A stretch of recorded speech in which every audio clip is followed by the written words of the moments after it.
Creo que es importante dar respuesta a todos los... Y aquí tenemos un sector, como decía hoy, verdaderamente representativo de un sector importante de la ciudadanía. Porque no empezó en el agro, pero hoy por hoy se ha extendido hasta la Cámara Nacional de Comercio, de alguna forma está involucrada en esto. Eso significa que en realidad las fuerzas productivas, las fuerzas sociales están buscando una respuesta que hoy no están obteniendo. No solamente no están obteniendo del gobierno, no están obteniendo muchas veces de muchos sectores de los partidos políticos. Por consiguiente, el que haya propuestas concretas, claras, es absolutamente fundamental para llevar adelante planteos en concreto y soluciones para esto. Bien, bueno, una de las cosas que más reclaman es el tema del alto costo de las tarifas y demás. Eso es algo que lo viven todos los uruguayos y bueno, el sector agropecuario obviamente le cuesta más. ¿Usted está consciente de esta situación? No solamente estoy consciente, sino tengo claro que eso tiene que ver por un lado con la ineficiencia del Estado. Hoy por hoy estaban festejando que colocaron millones de dólares en títulos de deuda pública. ¿Para qué? Para tapar el agujero. Por un lado está bien porque, bueno, en realidad los agujeros hay que taparlos cuando uno se endeuda por encima. Y también está bueno que el Uruguay pueda conseguir... pero estamos comprometiendo las jubilaciones. ¿Para qué? Para un Estado que no funciona, un Estado que tiene un costo impresionante. Racionalizar el Estado, que a veces se habla mucho, pero no se dice cómo hacerlo, que es necesario recortar. Hoy por hoy se habla de que se pierden puestos de trabajo en el sector privado por la informatización, por la robotización. Bueno, vamos a aprovechar la tecnología para mejorar la eficiencia del Estado. Ahora justamente en los últimos días festejaba el Banco República que iba a volcar no sé cuántos millones de dólares para el Estado, para cubrir los agujeros. Y en realidad, ¿qué pasa? ¿Por qué tenemos tarifas públicas? Porque millones de dólares de los diferentes organismos públicos, que tienen que ver con la luz, que tienen que ver con el agua, que tienen que ver con las comunicaciones, se están volcando, en lugar de facilitar a la gente con tarifas accesibles que afectan la producción, pero afectan también al bolsillo de la gente común y corriente. Quiere decir, racionalizar el Estado para que no haya dinero para tapar el agujero. No, el dinero de los organismos públicos debe ser justamente para mejorar los servicios, para bajar los costos, para hacer mejor la vida de las personas. Por consiguiente, la racionalización del Estado, la mejora, la organización gerencial del Estado es absolutamente fundamental en lo que tiene que ver con el proceso de mejorar los costos para las personas, no solamente para la producción, sino para los ciudadanos corrientes. Esta mañana el precandidato Daniel Martínez decía que, bueno, si bien las movilizaciones están bien, esta movilización se trata de algo político. ¿Usted también lo ve así? ¿Y si fuera algo político, qué? Tenemos en definitiva que la gente quiere decir algo, que la gente está reclamando cosas. Sea política o no sea política, tenemos una inquietud de miles y miles de personas que son representativas de sus sectores. Sea político o no sea político, bienvenido sea escuchar a esta gente y dar respuestas. Estas son propuestas que afectan al sector productor del país, pero también a todos los sectores que hacen y mueven la economía del país. Uno de ellos es bajar el costo del Estado. Necesitamos bajar el costo del Estado.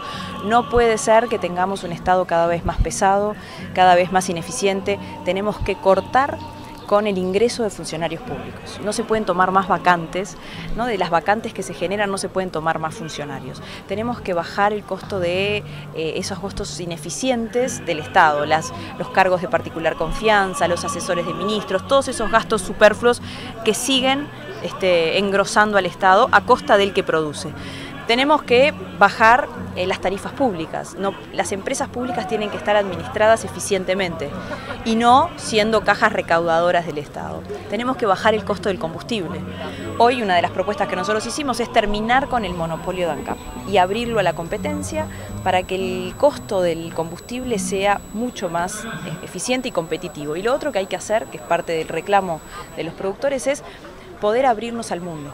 Que los productos que nosotros producimos, que se venden en el mundo, lo hagamos en mejores condiciones, como lo hacen nuestros competidores en el mundo, como lo hace Australia o como lo hace Nueva Zelanda.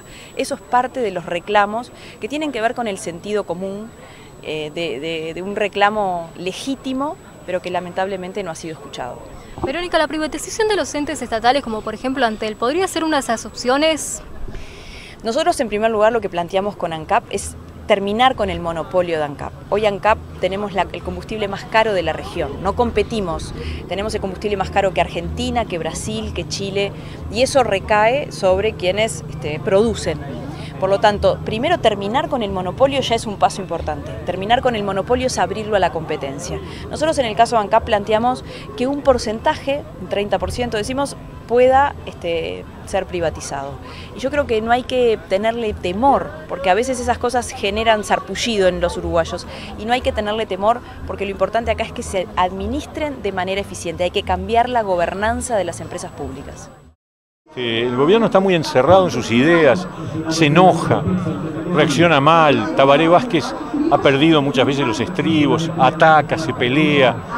No es la forma que hay que llevar adelante un gobierno. Cuando hay adversidad, con más razón hay que abrirse, hay que escuchar y hay que incorporar ideas. ¿Y usted por qué piensa que se lleva a cabo esto? Que Tabaré Vázquez, por ejemplo, el presidente de la República, no escucha a los productores, se pone en una posición totalmente contraria, que lo atacan. Yo creo que hay una mala costumbre en el frente, que es haberse acostumbrado mucho a tener mayoría y a pensar que la gente les banca cualquier cosa. Entonces, cuando vienen tiempos difíciles y hay cuestionamientos, en vez de bajar un poco la cabeza y escuchar y buscar entendimientos, se reacciona con ofuscación, con enojo, y eso siempre lleva a mal resultado, ¿no? Bien, perfecto. ¿Cómo van a atender desde el Partido Independiente estas propuestas? Vamos a tomarlas en cuenta. De hecho, yo creo que las hemos ya tomado en cuenta porque nuestro programa, que todavía no es público pero ya está redactado, tuvo en consideración como uno de los temas principales la reivindicación de la competitividad y yo diría el desarrollo productivo, la apertura del Uruguay al mundo, la reforma del Estado, la reducción del gasto público, del déficit fiscal, y por ahí va el camino. Hoy el país tiene un problema de competitividad muy serio, un dólar muy bajo, que hace que nuestra producción agropecuaria, agroindustrial, agroexportadora, que nuestro turismo no sean competitivos, que la producción esté asfixiada, que el turismo esté comprometido, que se estén perdiendo empleo, y tenemos a un gobierno que ante esta situación no reacciona, cuando lo que tendría que estar haciendo es tomando medidas para reducir el desequilibrio fiscal que hace que tengamos que pedir plata prestada, hacer entrar dólares, transformar al dólar en una mercadería barata y quitarle competitividad al país. Si no resolvemos el problema del déficit fiscal, el problema de la competitividad y la pérdida de empleo no lo vamos a resolver. No se puede esperar, creo, hasta el 1 de marzo del 2020 para tomar medidas. El gobierno dice que es su principal preocupación el déficit fiscal, pero es el discurso nomás y después en la acción no lo hace. Es enorme el déficit fiscal. En 3 años y pico, casi 4 que llevamos de gobierno, no se ha reducido ni un pelito, a pesar de que se subieron impuestos, se subieron las tarifas de la electricidad, del agua, de los combustibles, afectando a las familias y el aparato productivo. ¿Por qué? Porque subirle impuestos y tarifas a familias que están pasando estrecheces, a empresas que ya no tienen márgenes de movimiento, no funciona. Acá hay que controlar el gasto. Tuvimos un festival de gasto en el periodo anterior, nos comprometimos a gastos que hoy no podemos financiar y hay que profesionalizar, como hemos propuesto, el manejo, la organización y el funcionamiento de las empresas del Estado. Entre las dos medidas podemos ahorrar 2.000 millones de dólares, lo que permitiría resolver el problema del déficit fiscal y reducir 30% las tarifas eléctricas y de los combustibles para darle oxígeno a los sectores productivos. No escuché el principio, pero primero preguntarte cuál es el motivo de estar acá, cuál es el interés para estar acá y de qué manera lo que se proponga en la proclama puede servir de insumo para la campaña electoral, si ya lo tienen previsto en el programa. Estar aquí significa venir a escuchar respetuosamente. Somos precandidatos, estamos pidiendo la ciudadanía el honor de representarlo. Venimos a escuchar un movimiento que congrega a un montón de gente de un sector muy importante del país, a un movimiento de gente de trabajo, a un movimiento que representa un sector que entendemos clave para el desarrollo económico del país, que va a ser la punta de lanza del desarrollo del país en el siglo XXI, que va a ser el siglo de los alimentos. Entendemos que tenemos que aflojarle las riendas al agro, que si seguimos con la rienda corta lo estamos sofocando y si el agro no anda, el país no anda. Tenemos que aflojarle la rienda porque si el agro empieza a andar, detrás empezamos a andar todos. El tema es que respecto a este movimiento puntualmente, se ha hablado que no solo abarca el agro y que por lo tanto también hay reclamos que se hacen desde el movimiento que a veces son demasiado, digamos, abarca sectores demasiado heterogéneos como para contemplar. Hay una serie de reivindicaciones, que estemos aquí presentes no quiere decir que las respaldamos todas, pero sí quiere decir que reconocemos que acá hay un movimiento espontáneo de gente de trabajo que lo único que está pidiendo es que se le den condiciones para poder trabajar. Y las condiciones no están, se siguen perdiendo, cerrando emprendimientos agropecuarios, empresas agroindustriales, molinos arroceros, tambos, se sigue perdiendo empleos en el turismo porque no tenemos competitividad y si la situación no se revierte, lamentablemente estamos comprometiendo el futuro productivo del país. Un poco lo que yo decía recién, fue plasmado el año pasado en lo que fue la proclama y los principales discursos y sigue siendo un tema central, el menor peso del Estado sobre quienes producen y llevan actividad en nuestro país, menor presión impositiva, menor presión de las tarifas públicas, disminución de los combustibles. Estos son todos temas de recibo. Nosotros en la presentación del programa de nuestro movimiento, de nuestra candidatura este año, tomamos esos temas como temas centrales si queremos desarrollar el país.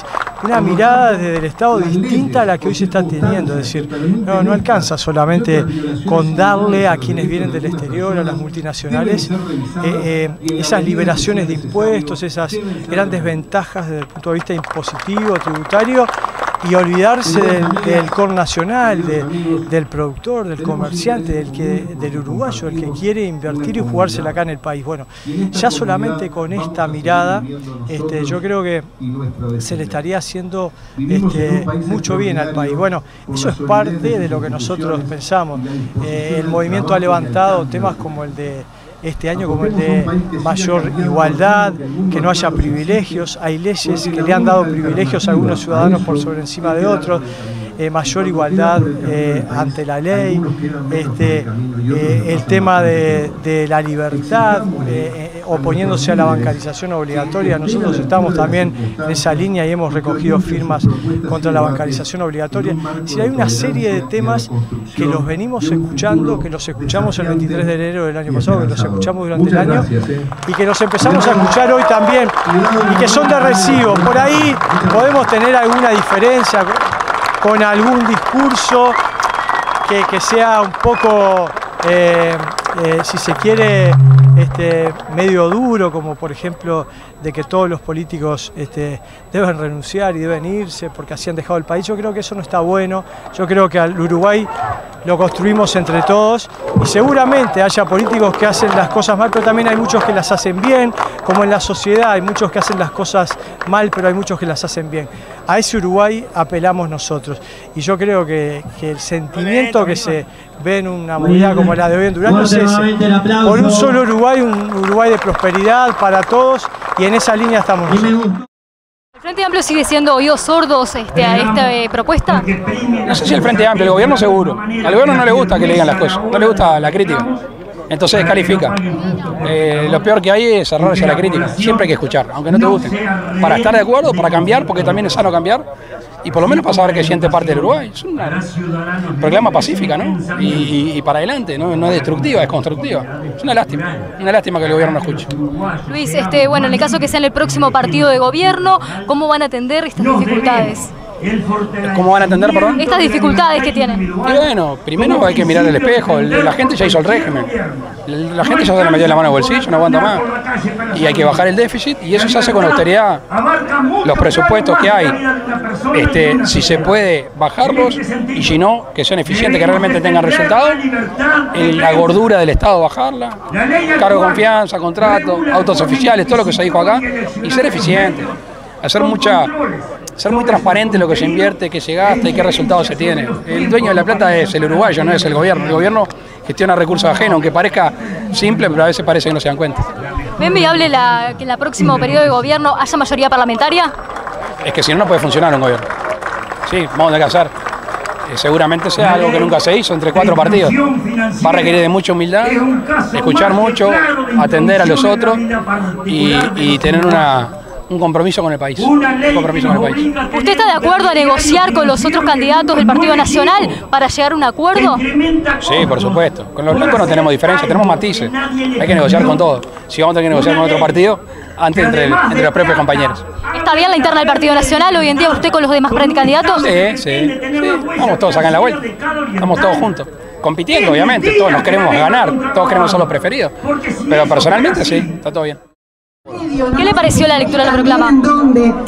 Bueno, yo creo que hay que analizarla, tiene puntos muy compartibles, hay otros aspectos que pueden necesitar reforma constitucional, creemos que en el tema de la seguridad hay que ir también un poco más allá en función de nuestra propuesta de reforma constitucional, la defensa del trabajo y la producción, el ahorro en el gasto público es totalmente compartible, la necesidad de una regla fiscal como para poder llevar adelante respuestas que nos obliguen como sistema a una mejor administración del Estado, son aspectos que entendemos enteramente aceptables, de la misma forma como la descentralización, el desarrollo local. Hoy el país sufre de un proceso de centralismo tremendamente grave, que le hace mucho daño a la sociedad uruguaya. Un efecto centralista y centralizador que impacta fuertemente en el desarrollo local. Y también compartimos la eliminación de la ley de cumplimiento forzoso en el tema del sistema financiero.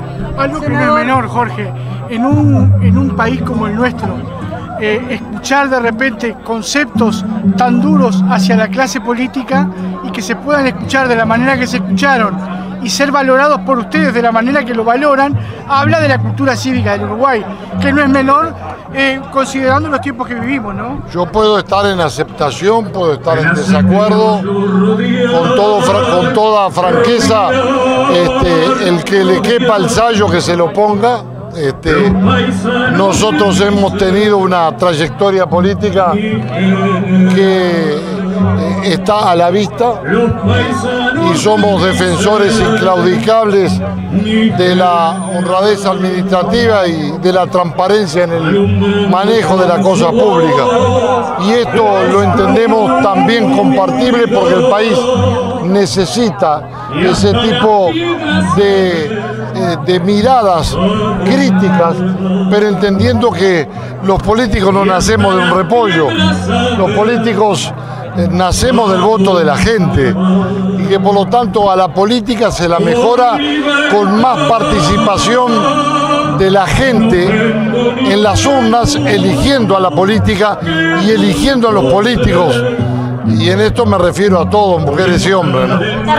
Entonces, usted nos da a entender que al aceptar estas medidas de un solo Uruguay, usted sí las adoptaría si fuera gobierno. Yo lo que le estoy dando traslado es que tengo muchos puntos de entendimiento.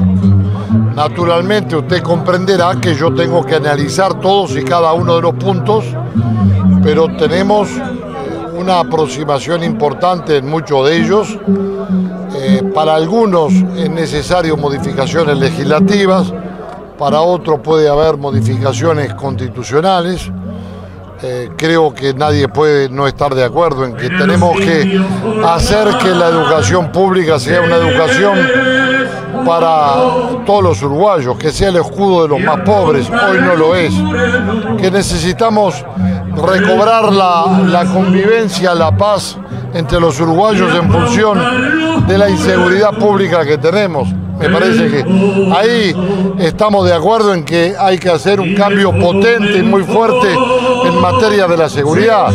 Hoy hay una fragilización de la sociedad rural, de la gente que vive en la ruralidad, en función de las comisarías part-time y de las comisarías que no tienen efectivos policiales o que no funcionan todos los días de la semana, y eso lo sabemos en todo el país. Entonces, tenemos entendimientos y por supuesto muchos de estos aspectos ya forman parte de nuestro pensamiento y de la contestación que en su momento le brindamos a un solo Uruguay. ¿Van a estar analizando estas medidas que proponen con su sector? Por supuesto que sí. Vamos a esperar tener la proclama en su integralidad para analizar punto por punto y seguramente demos una contestación por escrito al movimiento Un Solo Uruguay.